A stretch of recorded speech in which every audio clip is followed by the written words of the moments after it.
because you're not seeking completion anymore, you're already complete.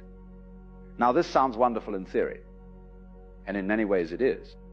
There's a tremendous freedom in not needing others to validate your existence. But there's also a price. And the price is this: you can no longer play the old game.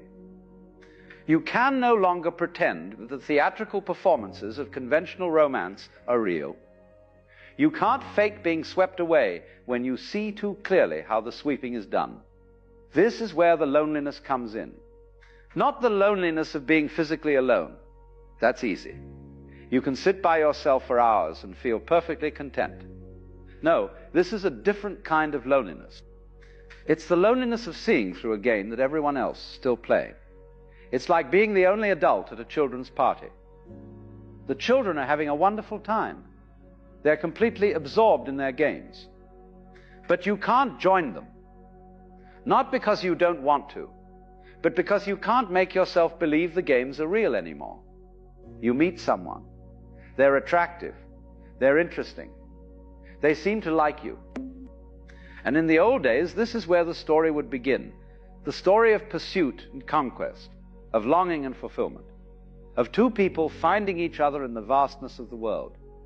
But now you see the story before it even starts. You see how it will unfold. The initial intoxication, the gradual revelation of flaws, the negotiation of needs, the slow recognition that neither of you can give the other what they're really looking for, because what they're looking for doesn't exist outside themselves. And so you hesitate, not out of fear, but out of clarity. You cannot walk into a trap when you see it so plainly. You cannot drink the poison when you know what's in the cup. And this hesitation, this inability to throw yourself into the old drama, it sets you apart. Others sense it. They feel that you're not playing by the usual rules, and it makes them uncomfortable, or it makes them curious, but either way, it creates distance. Here's what nobody tells you about awakening. It raises the standard. Before, you might have been content with someone who made you laugh, someone who found you attractive, someone who filled the evenings with conversation. But now, that's not enough. You're looking for something else, something that has no name in the usual vocabulary of romance. You're looking for someone who has also seen through the game, someone who knows they are already whole, someone who isn't trying to use you as a missing piece in their puzzle. Because only then can you meet each other as you actually are, not as fantasies or saviors or solutions to loneliness, but as two expressions of the same reality, two waves that have both realized their ocean. And here's the difficulty. Such people are rare, extraordinarily rare. Most people are still caught in the old story. They're still looking for their other half. They're still trying to build their identity through relationships. They're still playing the game with deadly seriousness. And you can't blame them for this. You played it too, until you didn't, until you saw through it. But the fact remains, the field has narrowed considerably. Where once there were many possibilities, now there are few.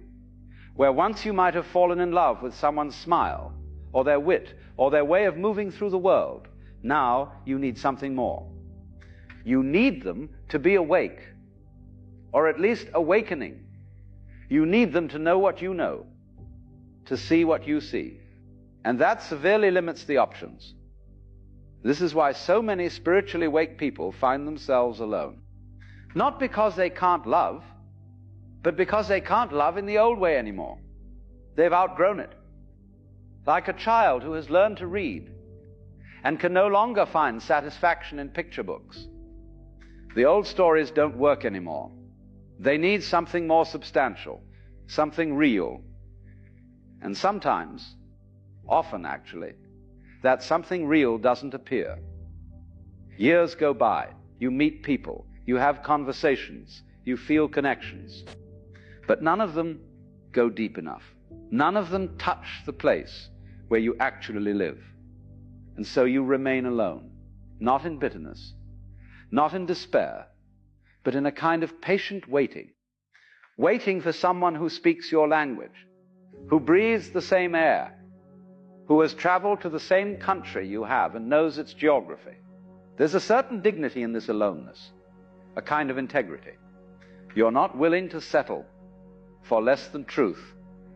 You're not willing to go back to sleep just because sleeping is more comfortable.